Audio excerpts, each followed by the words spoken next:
Good morning, students. I am Sanjay Royal. Welcomes you in the special A learning classes for the entrance exam of Sainik School, Military School, Navodaya School, and RIMCs provided by the Rajasthan Defence Academy, Churu. आज की ये जो class है उसमें हम पढ़ेंगे या today's class about the subject of science topic cell. ये टॉपिक जो है वो हम पीछे की जो क्लासेस हैं, जो लेटर क्लासेस वगैरह जो हमने पढ़ी थी उनके अंदर भी इनकी स्टडी हमने की थी। What is the cell, history about the cell and cell components in which consider cell membrane, cell wall, nucleus, cytoplasm जो इंक्लूडेड होते हैं सेल के अलग अलग कंपोनेंट के रूप में, उनको हमने स्टडी आउट किया था। उसके बाद में हम सेल ऑर्गेनेल्स जो हैं उनकी स्टडी कर रहे थे, जो मेनली 3 टाइप के होते हैं, single membrane bound, double membrane bound and non membranes type के cell organelle.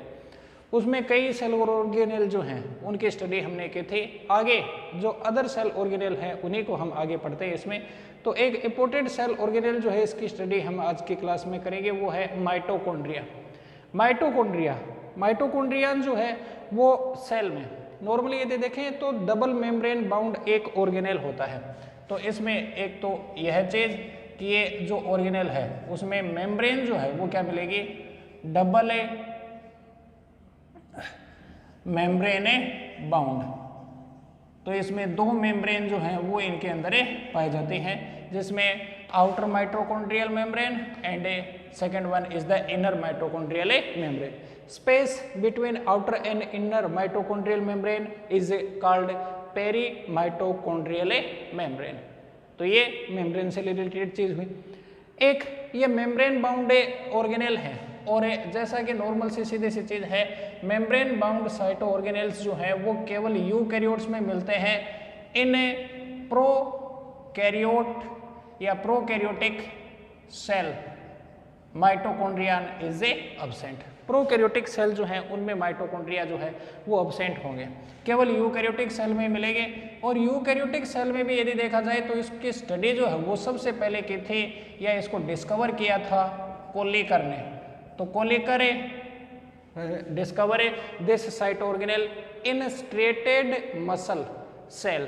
Striated muscle cell यानी रेखित पेशियां जो होती हैं ह्यूमन बीइंग की या एनिमल्स के, उनके अंदर इसको सबसे पहले खोजा था किन्होंने, कोलिकर ने। माइटोकॉन्ड्रिया जो है इसके स्ट्रक्चर वगैरह के बेसिस पर देखें तो एक तो 2 मेम्ब्रेन हो गई, बीच में पेरी माइटोकॉन्ड्रियल स्पेस हो गया। आउटर मेम्ब्रेन जो है वो कंटिन्यूअस है, लेकिन इनर मेम्ब्रेन जो है उसमें क्या है, इनफोल्डिंग्स मिलती हैं, यानी ये अंदर की ओर यूं वलित हो जाती है। जैसे ये मेम्ब्रेन हो सीधे सीधे नहीं होकर इसमें यूं घुमाव सा आ जाता है, अंदर यूं मुड़ी हुई सी हो जाती है। ये कंटिन्यूअस है, ये इस तरह से इनफोल्डिंग इसमें हो गई। तो इनफोल्डिंग्स मिलती हैं।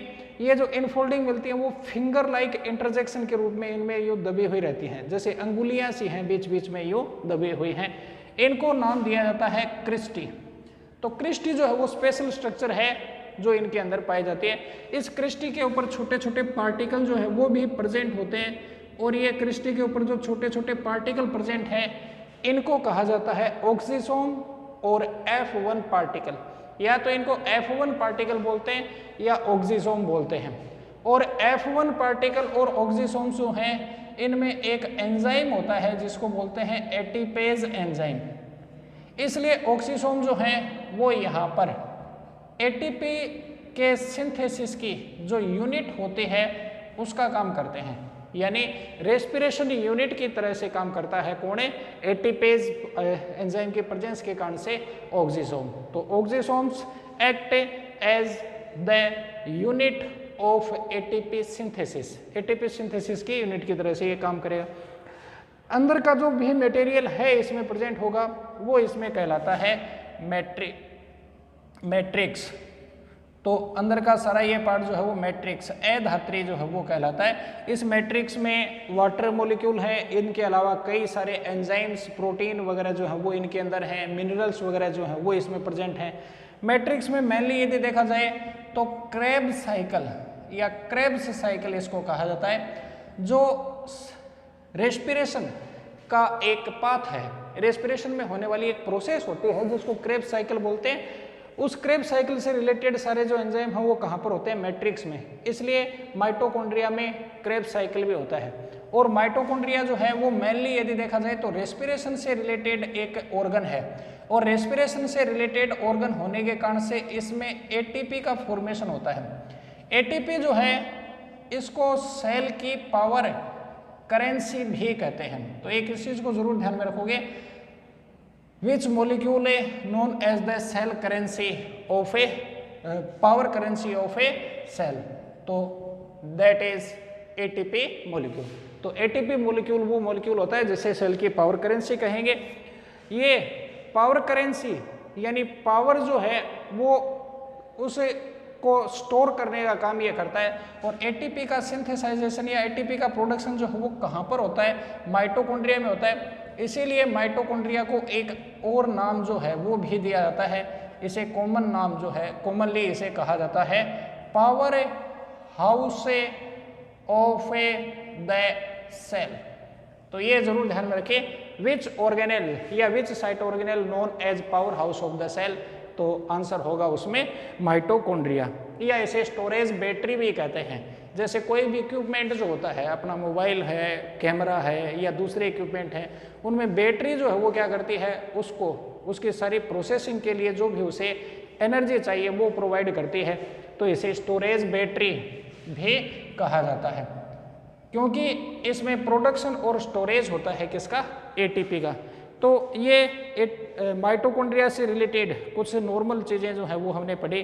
फंक्शन में यदि हम इसकी बात करें तो फंक्शन में जैसा कि इसके नाम से ही पता चलता है, इसमें प्रोडक्शन होता है किसका, एटीपी का।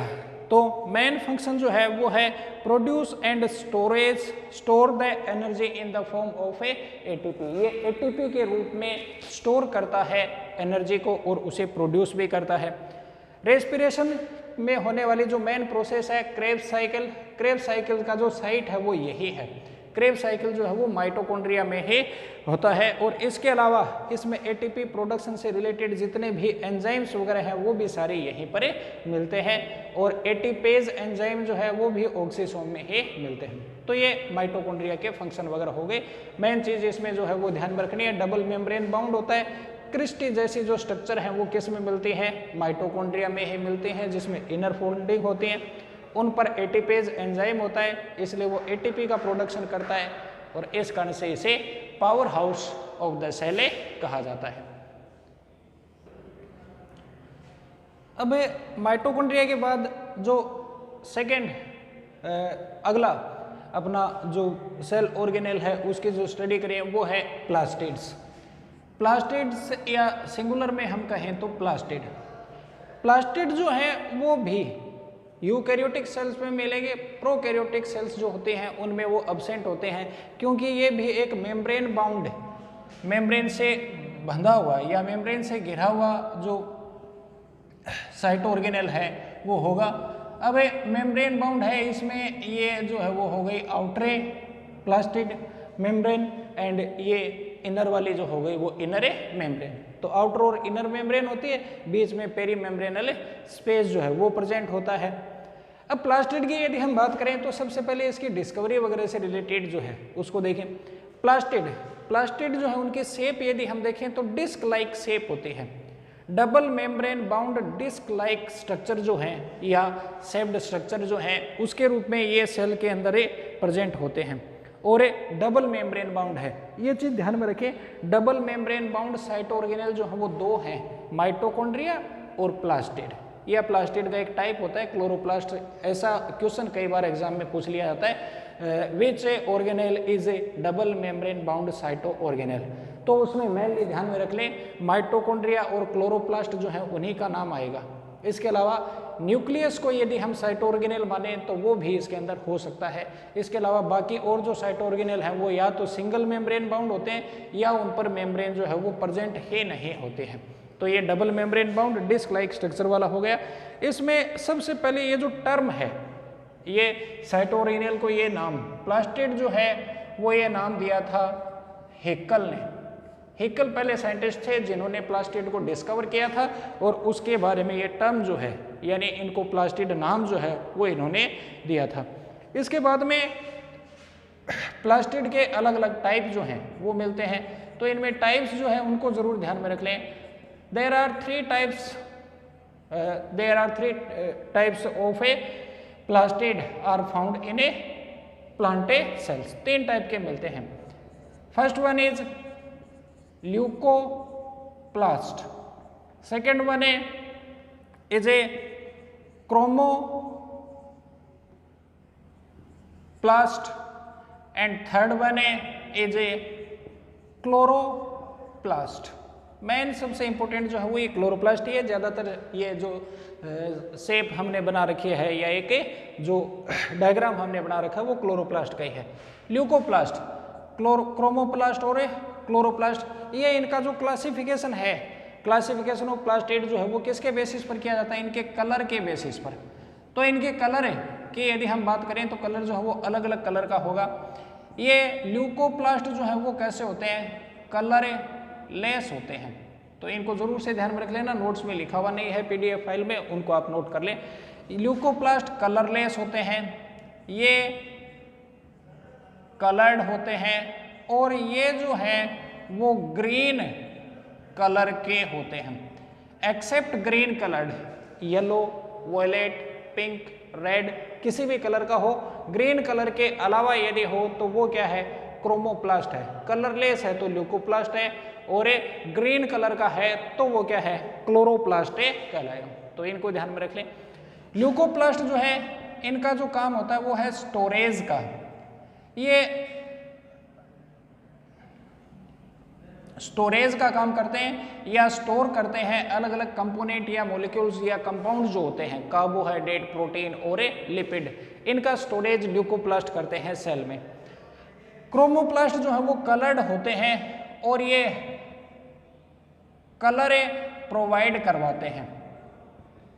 तो it's chromoplast provides the colour to the different parts of the plants like flower जो है, या फिर लीफ में तो कलर जो है वो क्लोरोप्लास्ट के कारण से होता है। मेनली फ्लावर्स वगैरह में या फिर फ्रूट्स वगैरह में जो कलर आता है अलग अलग, वो क्रोमोप्लास्ट के कारण से होता है।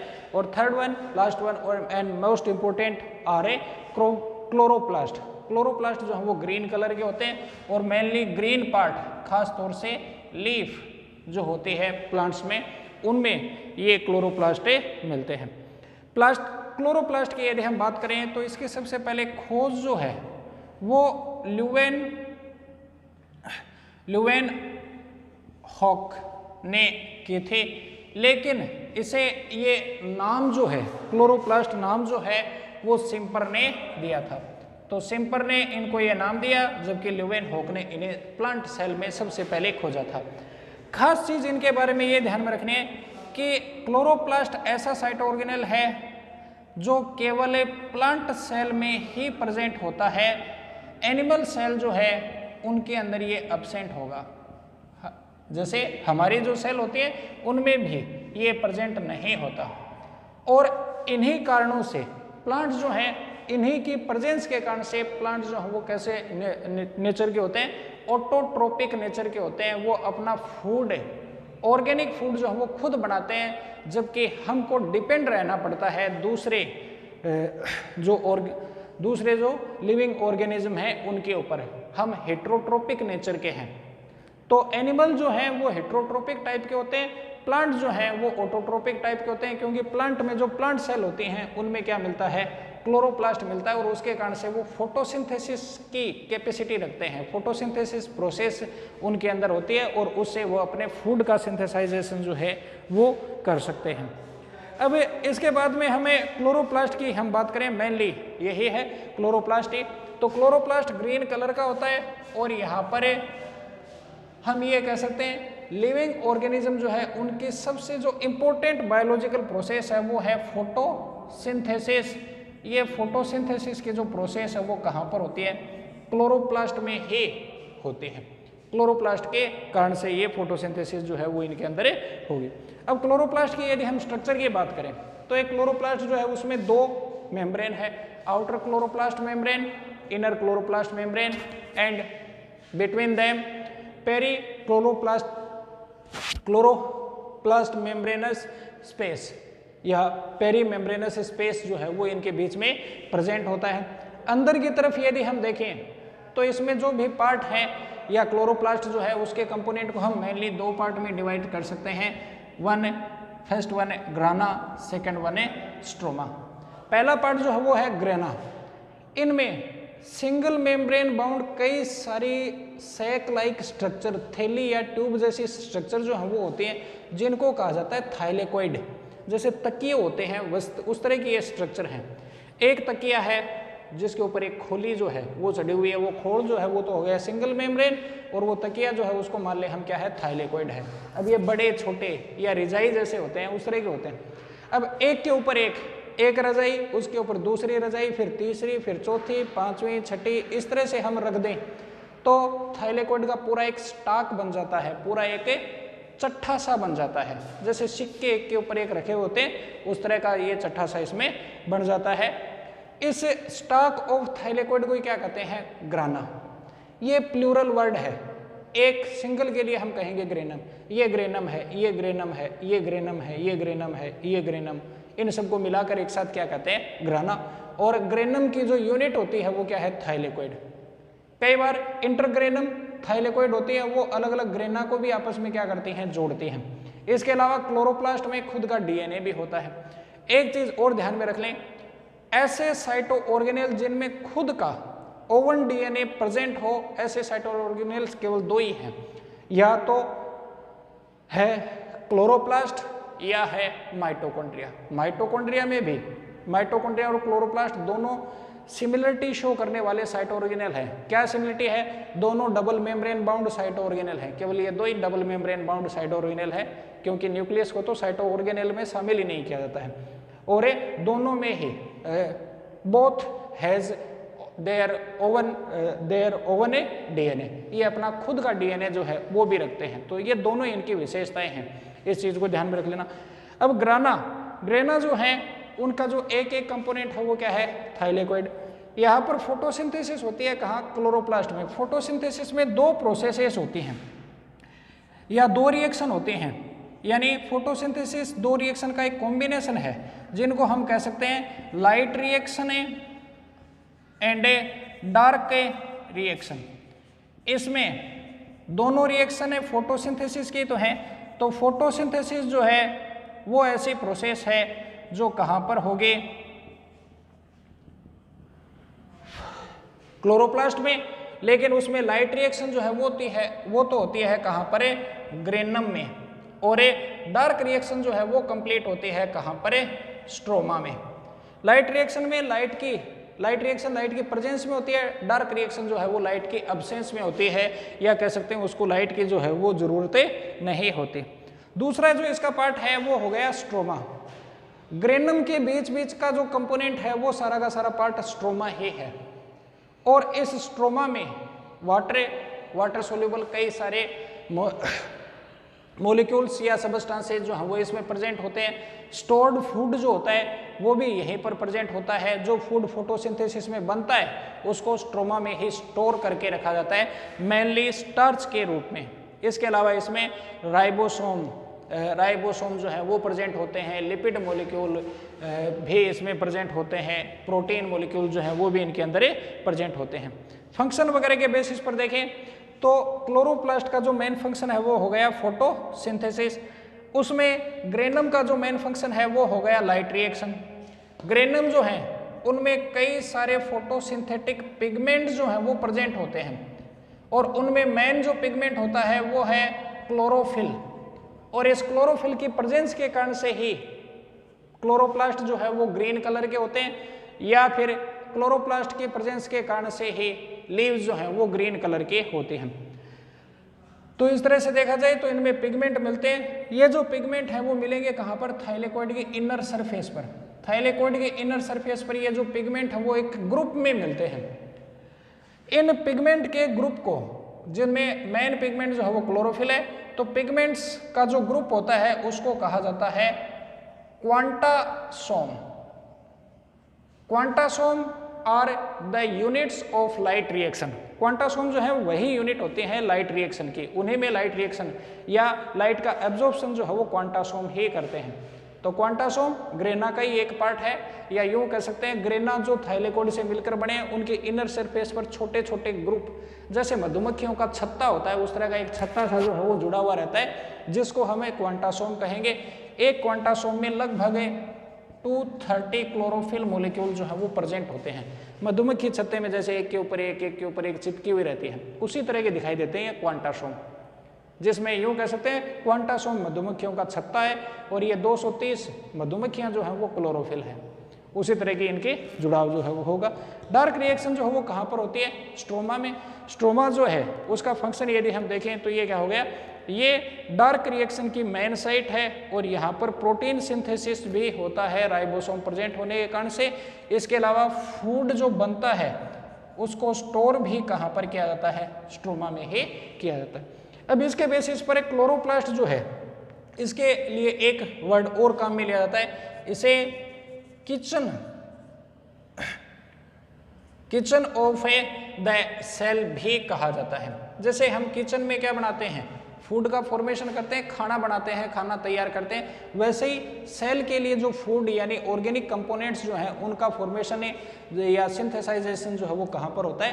क्लोरोप्लास्ट में। इसलिए उसे किचन ऑफ द सेल भी कहते हैं। माइटोकॉन्ड्रिया को power house of the cell, इसे कहा जाता है किचन ऑफ द सेल। तो माइटोकॉन्ड्रिया और प्लास्टिड जो हैं उनके बाद में हम अगला साइटो ऑर्गेनेल जो है उसकी स्टडी करेंगे, वो है वोक्यूल्स। एक नॉर्मल सेल की यदि हम बात करें, एक टिपिकल प्लांट सेल जो है उसकी हम बात करते हैं। प्लांट सेल हो या एनिमल सेल हो, कोई सी भी सेल हो, उनमें एक तरह से जैसे हमारे घर में भी एक ऐसा कमरा वगैरह हम रखते हैं जहाँ पर जो चीज़ें काम में नहीं आती उनको स्टोर करके रखा जाता है, स्टोर रूम जिसको हम कहते हैं। वोक्यूल जो है वो एक तरह से सेल का स्टोर रूम होते हैं। उनके अंदर अलग अलग मटेरियल जो होते हैं उनको स्टोर करके रखा जाता है। अब एक नॉर्मल, एक टिपिकल प्लांट सेल और एक एनिमल सेल की बात करें तो इनमें वोक्यूल जो है वो इस टाइप के स्ट्रक्चर के रूप में मिलेंगे। ये single membrane bound sac like structure होती हैं, थैले जैसी संरचनाएं होती हैं, ग्लोब्यूलर टाइप की गोल संरचनाएं, जिनके अंदर वाटर या दूसरे तरह के सबस्टांसेस जो है उनको स्टोर किया जाता है। तो यूं कह सकते हैं कि वोक्यूल जो है उनका मेन फंक्शन जो है वो क्या है? स्टोरेज का है। ये स्टोर करके रखते हैं और जब जरूरत पड़े तो वापस सेल के साइटोप्लाज्म को ये प्रोवाइड करवा देते हैं।